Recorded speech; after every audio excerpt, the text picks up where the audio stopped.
हमारे बीच कालिम्पोंग मंगलधाम से परम पूज्य गुरु महाराज श्री मोहन प्रियाचार्य जी पधारे हैं। अब सबको आशीर्वचन देंगे और उस आशीर्वचन को अपने हृदय में कान से सुन करके हृदय में बसा लेना चाहिए। आप सबको कोटि कोटि प्रेम प्रणाम। मधुर मधुर नाम राज श्याम राज श्याम, मधुर मधुर नाम राज श्याम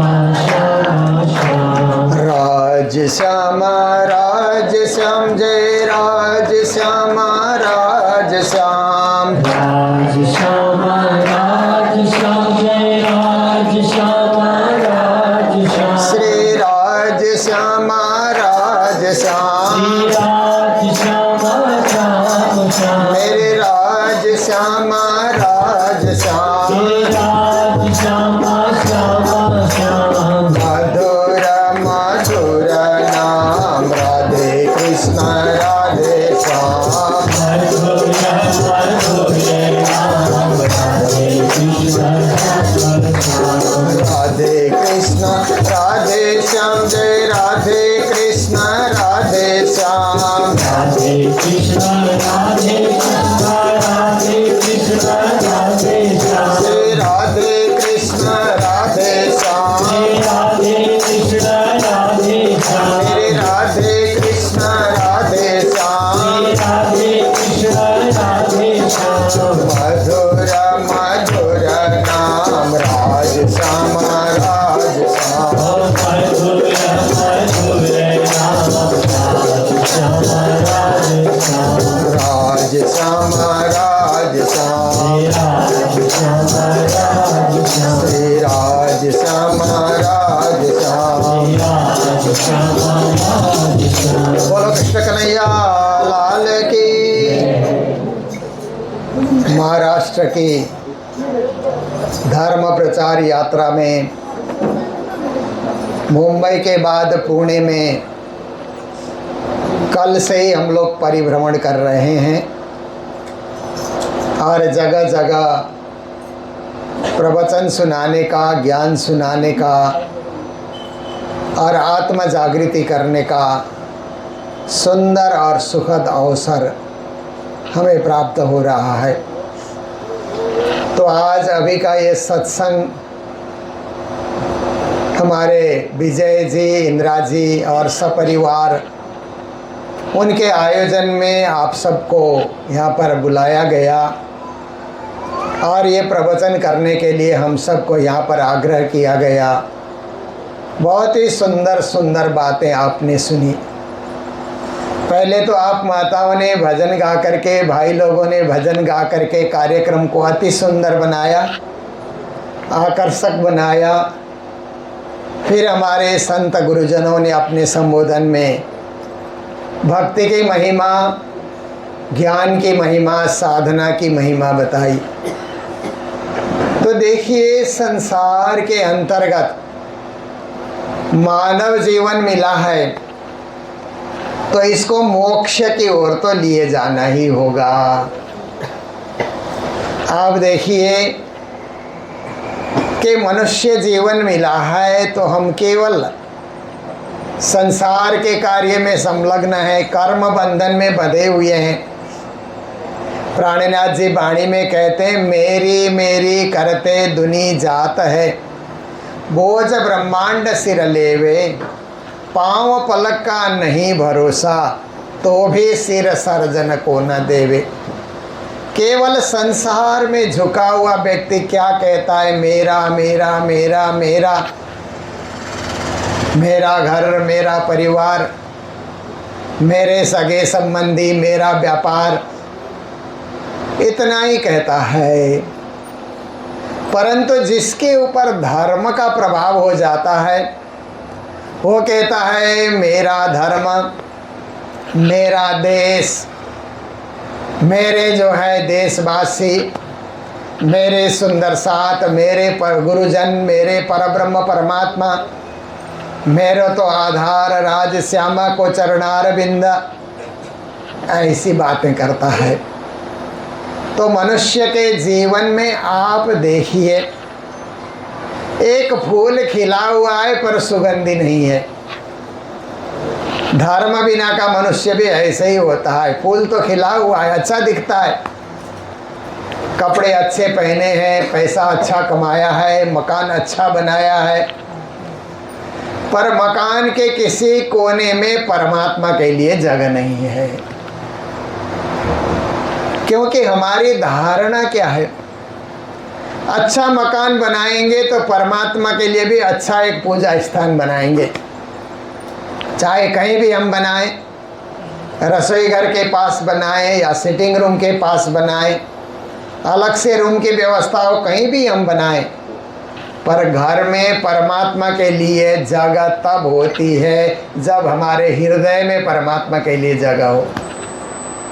हृदय में ही परमात्मा के लिए जगह नहीं है तो घर में भी जगह नहीं निकल आती। कई लोग घर बनाते हैं और हम लोगों को देखने के लिए, पधरावनी के लिए बुलाते हैं, तो मंदिर कहाँ है बोलते हैं, आगे जगह नहीं निकल रही है, जगह निकलेगी तो हम बनाएंगे।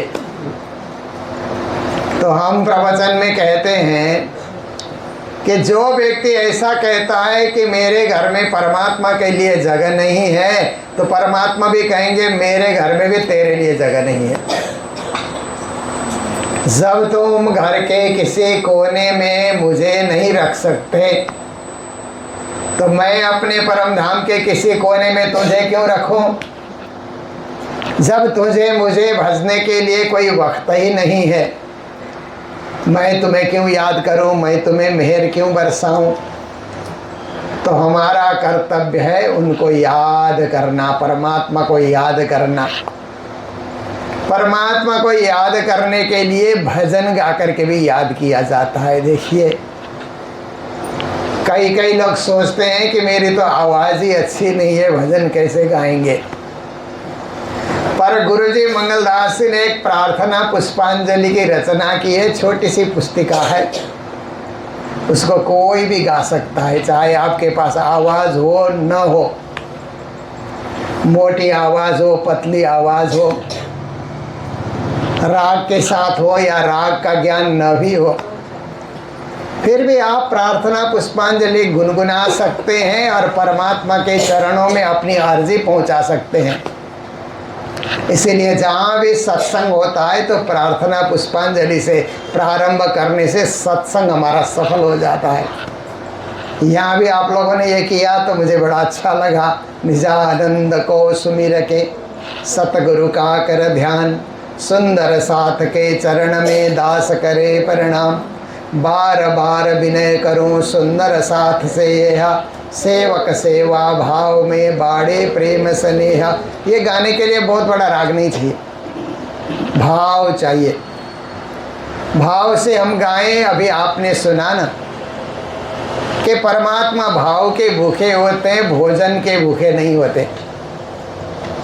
क्योंकि प्राणीनाथ जी ने और एक जगह वाणी में कहा, उत्सव करो अन्नकूट का, विविध धरो प्रसाद, निकट न आवे नाथ जी, पीछे सब मिल करो स्वाद। किसी ने अन्नकूट का बड़ा भारी उत्सव किया और 56 भोग बनाए, 56 भोग बनाए, पर भोग धराते समय में मन में भाव नहीं आया। केवल भोग व्यंजन सजा रहा है अच्छी तरह से, जैसे घर को सजाता है इसी तरह वो भोग व्यंजन को सजा रहा है, भाव प्रकट नहीं कर पा रहा है, भाव उदय नहीं हो रहा है। तो कहते हैं वो परमात्मा उस धराए हुए भोग व्यंजन के पास में भी नहीं आएंगे। और आपने एक ही भोग बनाया, 56 भोग नहीं बनाया, एक ही भोग बनाया, पर भाव से बनाया, प्रेम से बनाया, हृदय से बनाया, शुद्धता से बनाया, पवित्रता से बनाया। ये परमात्मा को भोग धराना है, ऐसा सोच करके बहुत ही सावधानी से, बहुत ही होशियारी पूर्वक, बहुत ही हृदय से समर्पित होकर के आपने एक भोग बनाया, वो अर्पण कीजिए तो परमात्मा उसको ग्रहण करेंगे, उसको स्वीकार करेंगे। क्योंकि वो भावना में भाव ना हो तो भावना बेकार है, भावना में भाव हो तो भाव से बेड़ा पार है। कवियों का कहना है, ज्ञानियों का कहना है कि हम भाव से सब कार्य करें। गुरुजी मंगलदास जी ने मंगल सुक्ति, क्योंकि हम लोग गुरुजी मंगलदास जी से ही दीक्षित हैं, इसलिए उनका उदाहरण देना हमें अच्छा भी लगता है। उन्होंने मंगल सुक्ति में लिखा कि परमात्मा को भोग धराने के लिए जमीन में तो भोग व्यंजन रखा नहीं जाता। लकड़ी का जो पीड़ा है ना, उस पीड़े को जमीन में रखा जाता है। पीड़े के ऊपर रुमाल रखा जाता है, रुमाल के ऊपर थाली रखी जाती है, थाली के ऊपर कटोरियाँ रखा जाता है, कटोरियाँ के ऊपर भोग व्यंजन रखा जाता है। इतना होने के बाद क्या परमात्मा आकर के आपके सजाए हुए भोग व्यंजन को ग्रहण करने लग जाएंगे? गुरु महाराज कहते हैं नहीं, इसके ऊपर, सबसे ऊपर और एक चीज़ रखने की ज़रूरत है। ज़मीन के ऊपर पीड़ा, पीड़े के ऊपर रुमाल, रुमाल के ऊपर थाली, थाली के ऊपर कटोरियाँ, कटोरियों के ऊपर भोग व्यंजन, भोग व्यंजन के ऊपर और एक चीज़ चढ़ाना है। वो हृदय का पवित्र भाव है कि हे परमात्मा, इसे ग्रहण कीजिए। तो परमात्मा वो भोग व्यंजन ग्रहण नहीं करते हैं, उस भावना को ग्रहण करके जाते हैं। वो भाव से ही खुश हो जाते हैं, उनको भोजन नहीं चाहिए। वो भोजन के भूखे नहीं है, भाव के भूखे हैं, प्रेम के भूखे हैं। इसके लिए छोटा सा उदाहरण हम देते हैं कि माता पिता जब बाजार जाते हैं ना, तो घर में छोटे छोटे बच्चे बोलते हैं कि मेरे लिए चॉकलेट लेके आना, आप बाजार जा रहे हैं तो भूलना नहीं, हमारे लिए चॉकलेट लेकर के आना। तो माता पिता कहते ठीक है लेकर के आएंगे, तुम घर में ही खेलते रहो, हम ज़रूर लेकर के आएंगे।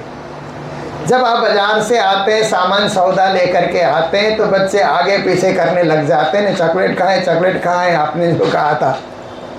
तो एक चॉकलेट का पैकेट आप बच्चों को पकड़ा देते हैं, बच्चे उसको तोड़ करके खुश हो करके खाने की तैयारी करते हैं। तो उस समय आप भी अपना हाथ आगे करते हैं ना, मुझे भी दे दो, मुझे भी दे दो। तो जो अच्छे बच्चे होते हैं वो तो दे देते हैं, स्वार्थी बच्चे होते हैं तो पैकेट लेकर के घर के अंदर घुस जाते हैं। अच्छे बच्चे होते हैं तो कहते हैं आप भी लीजिए।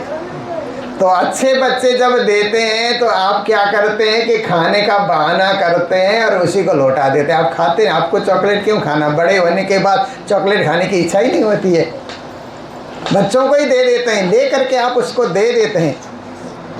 तो आपको क्या मिला? बच्चों का भाव आपको मिला ना। आपको चॉकलेट का स्वाद नहीं लेना है, परंतु बच्चों के भाव का स्वाद आपको लेना है। इसलिए इससे दो शिक्षा हमें मिलती है। बच्चों के लिए ये शिक्षा है कि बड़ों ने कोई चीज़ दिया और बड़ों ने मांगा, तो बच्चों का विचार होना चाहिए, उद्देश्य होना चाहिए कि बड़ों को भी दिया जाए। तो उससे क्या है कि बड़े खुश हो जाते हैं, परमात्मा खुश हो जाते हैं। और बड़ों का ये है कि वो चॉकलेट के भूखे नहीं है, वो भी बच्चों की तरह चॉकलेट खाने लग जाएंगे तो बच्चे लोग आदर नहीं देंगे, इसलिए उनको ही लौटा देना है। उनका दिया उन्हीं को लौटाना है, पर उनके भाव को ग्रहण करना है, उनके प्रेम को ग्रहण करना है, उनकी श्रद्धा को ग्रहण करना है और अपने आप को पवित्र बनाना है।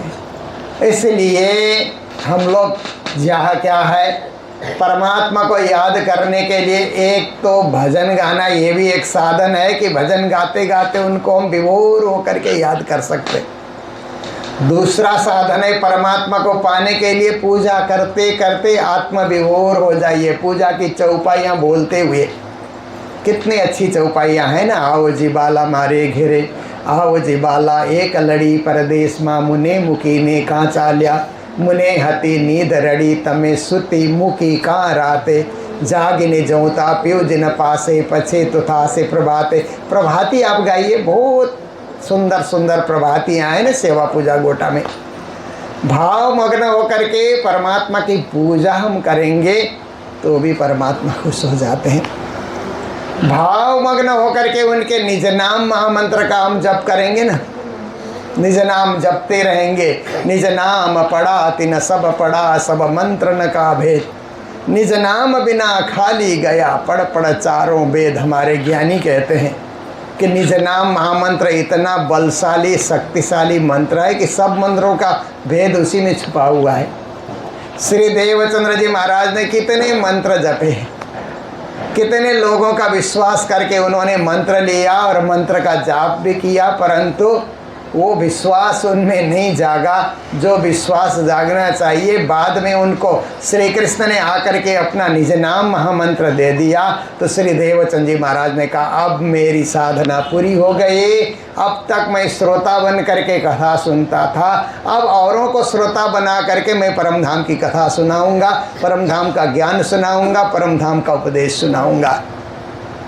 तो उन्होंने नौतनपुरी धाम की स्थापना की जामनगर में और वहाँ से परमधाम की कथा, परमधाम का ज्ञान, परमधाम का रहस्य उन्होंने खोलना प्रारंभ किया। तो देखिए मंत्र के जप से भी ब्रह्म साक्षात्कार किया जा सकता है। और है कि ब्रह्म साक्षात्कार करने के लिए पारायण हम पढ़ेंगे ना, वाणी का पारायण हम लोग पढ़ेंगे तो भी परमात्मा का साक्षात्कार किया जा सकता है, क्योंकि उनके स्वरूप का वर्णन उसी वाणी के अंतर्गत दिया गया है। और उनके ध्यान में, उनकी भक्ति में, उनके चिंतन में खो जाने से कुछ याद नहीं है हमको, परंतु परमात्मा के स्वरूप को देख करके उसमें ध्यान मग्न होने से भी परमात्मा को पाया जा सकता है। पर जो कार्य हम सरलता से कर सकते हैं ना, उसी कार्य को हमें करना है।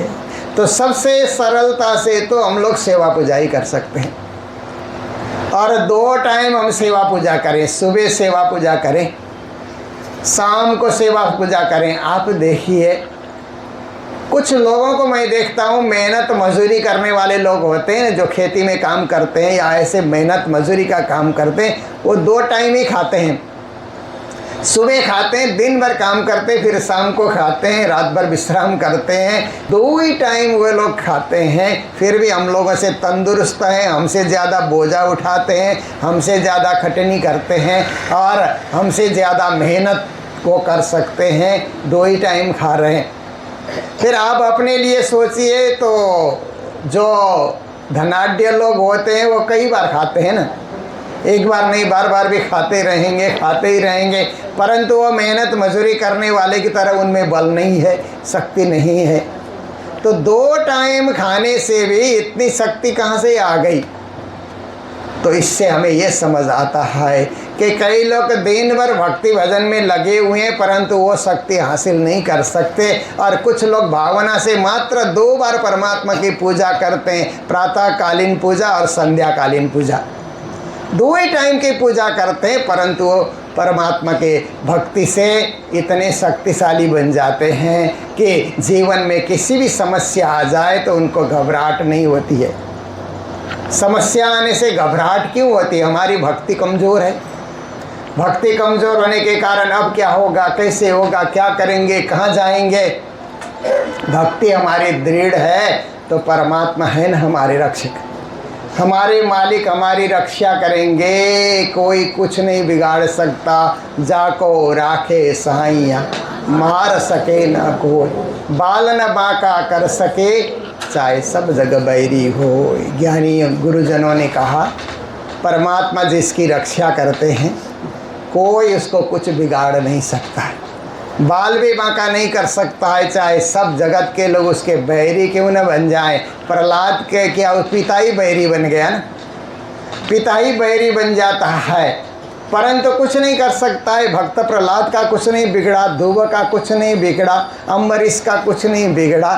दुनिया में भक्ति करने वाले के लिए बहुत कुछ लोग बाधाएं भी डालते हैं, परंतु भक्ति दृढ़ है तो परमात्मा ही उसको बचाते हैं, परमात्मा ही उसकी रक्षा करते हैं। तो हम क्या है, हम किसके बने, हम किसके बने? पहले हम सोचते हैं तो कभी हम सोचते हैं हम मकान के बने, परिवार के बने, धन संपत्ति के बने, संसार के बने, क्या चीज़ के हम बने? पर हमारे शास्त्र कहते हैं हम पहले परमात्मा के बने। तुम दुल्हा मैं दुल्हन और न जानो बात, इसक सो सेवा करूं सब अंगों साक्षात। प्राणनाथ जी ने वाणी में आरजी में कहा कि परमात्मा के बने और परमात्मा से प्रार्थना करें कि आप हमारे आत्मा के दुल्हा हैं और हम आपकी अंगना हैं। प्रेम से आपकी सेवा करनी है और जिन जिन अंगों से आपकी सेवा हो सकती है उन अंगों को आपकी सेवा में सुपुर्द करना है। ये भाव लेकर के अंगना भाव की जो भक्ति है, सखी भाव की जो भक्ति है, दुनिया में सर्वश्रेष्ठ भक्ति कहा जाता है ना। आपने सुना ना गोपी भाव की भक्ति। न लाज तीन लोक की न वेद को कहो करई, न शंक भूत प्रेत की न यक्ष किन्न ते डरई, कहे न बात और की दृश्य न और इच्छना, सुनई न कान और की सुभक्ति प्रेम लक्षणा। ज्ञानी जनों का कहना है कि प्रेम लक्षणा भक्ति का उदय जब हो जाता है तो लोक लाज की परवाह नहीं करता है। हम भक्ति करने जाएंगे तो दुनिया वाले क्या कहेंगे। कभी कभी ऐसी बात भी हो जाती है ना, इसीलिए लोग घर में ही रह जाते हैं। पर भक्ति सागर में डूब जाते हैं, दुनिया कुछ कहे। दुनिया का काम है कहे ना, हम किस किस को मना करेंगे, वो कहते रहेंगे, पर हम अपनी भक्ति नहीं छोड़ेंगे। न लाज तीन लोक की न वेद को कहो करे, भक्ति करने वाले वैदिक कर्मकांड के जो विधियां हैं उन विधियों के बंधन में भी नहीं रहते हैं, उनसे भी मुक्त होकर के भक्ति मार्ग में लग जाते हैं। न शंक भूत प्रेत के, भक्ति करने वालों को भूत प्रेत की शंका भी नहीं लगती है। परमात्मा जहाँ खड़े हैं, परमात्मा को, परब्रह्म को हमने ध्यान किया है तो भूत प्रेत हमारा क्या बिगाड़ेंगे। न यक्ष किन्न ते डरे, यक्ष और किन्नरों से भी नहीं डरते। कही न बात और की, भक्ति करने वाले दूसरे की निंदा स्तुति भी नहीं करते। क्या करना, किसी की प्रशंसा करेंगे तो हमको क्या मिलना, किसी की निंदा करेंगे तो हमको क्या मिलना, हमको कुछ नहीं मिलना है। इसलिए हम प्रशंसा करेंगे तो परमात्मा की करेंगे और किसी की प्रशंसा हम नहीं करेंगे। एक परब्रह्म परमात्मा ही हमारे साक्षी हैं, हमारे स्वामी हैं, हमारे रक्षक हैं। गुण गाएंगे तो उनका गुण गाएंगे, दुनिया वालों का गुण गा करके हमें क्या मिलना है। इसलिए भक्ति करने वाले किसी की निंदा स्तुति में भी नहीं पड़ते। कहीं न बात और दृश्य न और इच्छा न, भक्ति करने वालों में और कोई इच्छा नहीं होती है। जैसे ब्रज के गोपियों को पूछा जाए ने तुम्हारे मन में क्या इच्छा है, तो ब्रज की गोपी कहते हैं हमें कृष्ण के दर्शन हो, बस यही इच्छा है। कृष्ण का दर्शन हमें मिलता रहे, बाकी कुछ हमको नहीं चाहिए। श्याम तन श्याम मन श्याम है हमारो धन, आठों याम उधो हमें श्याम ही सो काम है। बस हमारे श्याम सुंदर हमें मिल जाए, श्याम सुंदर का नाम हम जपते रहें, इसके अतिरिक्त हमें कुछ नहीं चाहिए। तो यही है कि हम श्याम सुंदर के बने। प्राणनाथ जी ने वाणी में भी यही कहा कि हो श्याम पियो पियो करी रे पुकारों। षट ऋतु ग्रंथ में उन्होंने कहा कि हम सदा सदा अपने जीवन में श्याम, धनी, पिया, परमात्मा तू ही तू है, ऐसे हम हमारे अंदर से अंतर मन से आवाज़ निकलती रहे और सदा सदा उस श्याम सुंदर की भक्ति में। ऐसे तो देवी देवताओं की भक्ति भी यही कहा जाता है ना कि हिंदू परंपरा में 33 करोड़ देवी देवता ऐसे बताया जाता है, पर 33 हैं वास्तव में। 33 कोटि 33 प्रकार के देवी देवता हैं। वो तो व्यवस्था चलाने के लिए, जैसे देश चलाने के लिए मंत्रिमंडल गठन किया जाता है, एक प्रधानमंत्री होते हैं, 33 उससे भी ज़्यादा मंत्री बनाए जाते हैं ना अलग अलग विभाग संचालन के लिए। इसी तरह से देवी देवताओं को अलग अलग विभाग संचालन करने के लिए अलग अलग उनको नियुक्त किया गया है। पर परब्रह्म परमात्मा एक हैं, मालिक एक हैं, पुरुषोत्तम एक हैं, अक्षरातीत एक हैं। उन्हीं के निर्देशन में ये देवी देवता काम कर रहे हैं। देवी देवता भी फल देते हैं। गीता में श्री कृष्ण ने कहा कि केवल मैं फल देता हूँ ऐसी बात नहीं है, देवता भी फल देते हैं। यान्ति देवा व्रता देवान पितॄन् यान्ति पितृव्रता भूतानि यान्ति भूतेज्या यान्ति मध्या जिनोपि मां।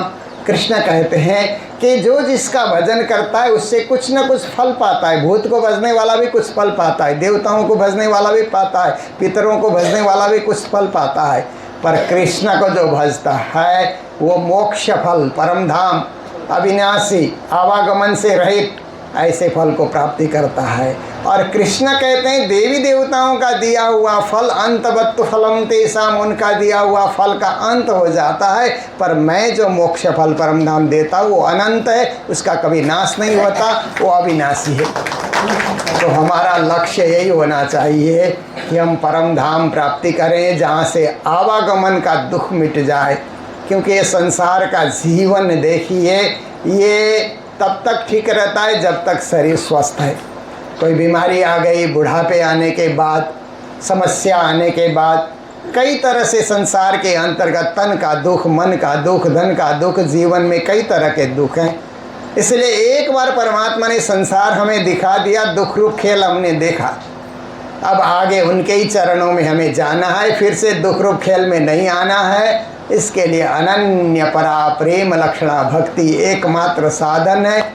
और उस प्रेम लक्षणा भक्ति को पाने के लिए हमें सेवा पूजा, प्रणामी पद्धति, प्रणामी साधना सबसे बड़ी साधना है। हम परमात्मा की सेवा में, परमात्मा की पूजा में शुद्धता के साथ सुबह और शाम भी हम लगेंगे तो बस परमात्मा हमसे दूर नहीं होंगे, हम उनके निकट रहेंगे। तो ऐसे तो हम लोगों ने 2 से 4 का ये कार्यक्रम बताया था, परंतु अभी 5 भी बजने आया है और आप लोगों ने 2 बजे से ही भजन कीर्तनियाँ चालू करके कार्यक्रम को आपने बहुत ही सुंदर बनाया। तो हम लोग, मैं तो 1 साल पहले भी यहाँ आया था, पूज्य स्वामी श्री सदानंद जी महाराज के द्वारा भागवत यहाँ आप लोग सुनते ही हैं। उसी भागवत के कार्यक्रम में 1 दिन रुकने का मुझे मौका मिला था, आप सभी के दर्शन हुए थे। फिर इस बार भी आने का मौका मिला और अब तो ऐसा लगता है कि हमारी संख्या बढ़ती जा रही है। तो हो सकता है अगले साल भी हम लोग आएँ, क्योंकि मुंबई तो हम लोग प्रतिवर्ष आते ही हैं। मुंबई में सुंदरसाद की संख्या ज़्यादा है तो वहाँ पर प्रतिवर्ष हम लोग आते हैं। और मुंबई से दूर नहीं, अब रास्ते ऐसे बन गए हैं भारत के कि कहीं के कहीं भी हम आराम से जा सकते हैं, आ सकते हैं। तो आप लोग ऐसे ही भजन भक्ति करते रहें, सत्संग करते रहें, जीवन को सुखी बनाते रहें। परमात्मा आप पर खूब कृपा करें। इन्हीं शब्दों के साथ अभी के इस प्रवचन को हम लोग जय जयकार करते हुए विराम देने जा रहे हैं। बोलो सतगुरु महाराज की, श्री प्राणनाथ प्यारे की, सर्व सुंदर साथ की, आज के आनंद की। प्रणाम। भजे स्वामी प्राणनाथ ब्रह्म सृष्टि के कारण, अपने भक्तों के कारण, सुंदर रूप धरे श्री प्राणनाथ भजे। सच्चिदानंद परमात्मा पूर्ण ब्रह्म भरता स्वामी, पूर्ण ब्रह्म भरता, अक्षर ब्रह्म पुजारी, अक्षर ब्रह्म पुजारी, जो सृष्टि करता श्री प्राणनाथ भजो रे। लीला श्री परम धाम अखंड की, जो कोई गावे स्वामी, जो कोई गावे, आवागमन मिटावे,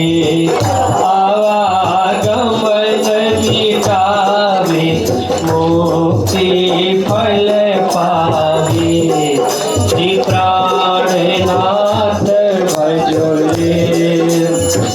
पढ़ श्री तारतम्य वाणी, नित्य उठ ध्यान धरे स्वामी, नित्य उठ ध्यान धरे, श्री निज नाम को जपना, राधे राधे श्याम को रटना, कारज सिद्ध करे श्री प्राणनाथ भज रे। भक्तन के दुख हरता, कलियुग पाप जरे स्वामी, कलियुग पाप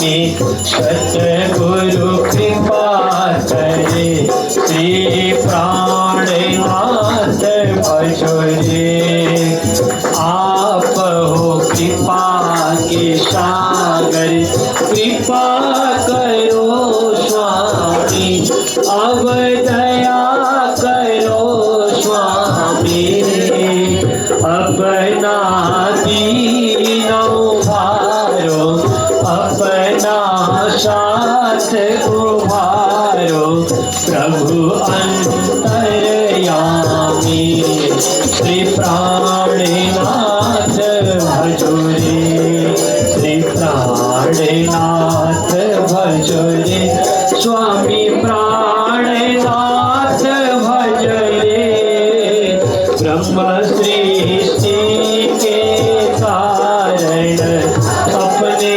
भक्तों के कारण सुंदर रूप धरे श्री प्राणनाथ भज रे श्री प्राणनाथ भज रे।